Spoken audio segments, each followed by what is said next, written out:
So Liz Cheney is back in an ad being broadcast across New Hampshire in advance of Donald Trump's CNN town hall. What does Liz Cheney say? Let's check it out in today's video.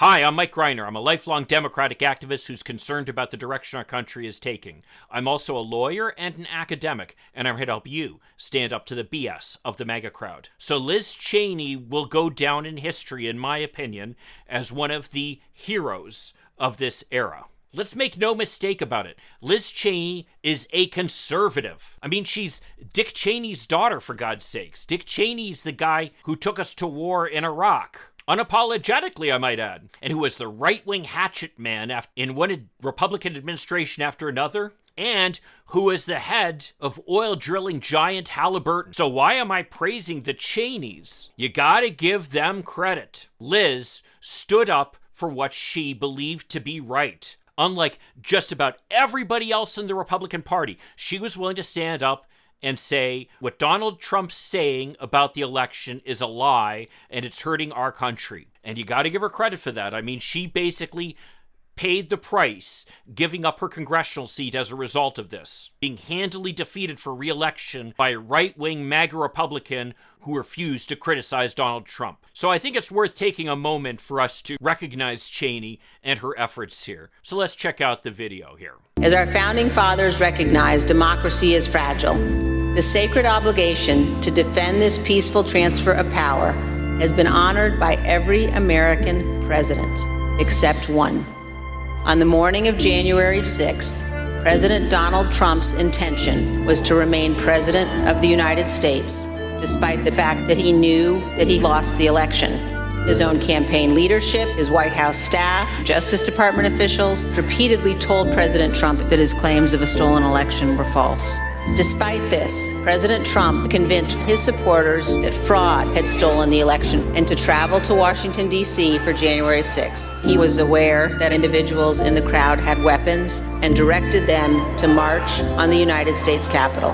While the violence was underway, he placed no call to any element of the United States government to instruct that the Capitol be defended.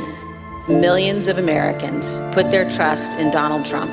It can be difficult to accept that President Trump abused your trust, that he deceived you. But that is a fact. I wish it weren't true, but it is.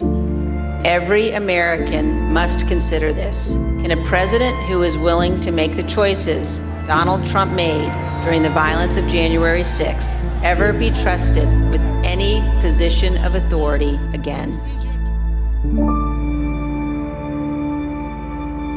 Well, that's a very powerful ad.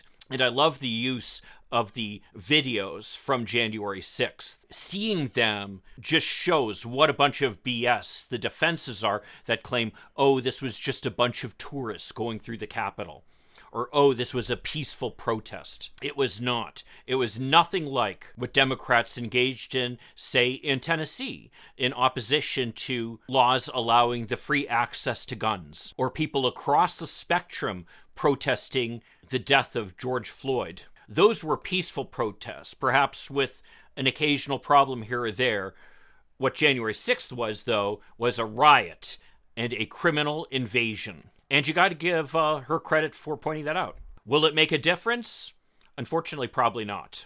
There is only one thing that will change the Republican Party from the MAGA right-wing cult that it has become, and that is for them to lose one election after another badly. Once they have been locked out of power long enough, it will become clear that appealing solely to a declining white Christian nationalist audience that's becoming a smaller and smaller part of the total American electorate is not a strategy for long-term success, even as they take steps to undermine democracy all over the country. You know, the only way that we'll see positive change and a return of the Republican Party to the fold is for them to be locked out of power for so long that they finally realize they have no choice but to behave as rational participants in our democracy once again.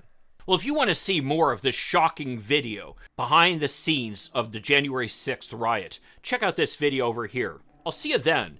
In the meantime, let's hope for continued progress. Thank you.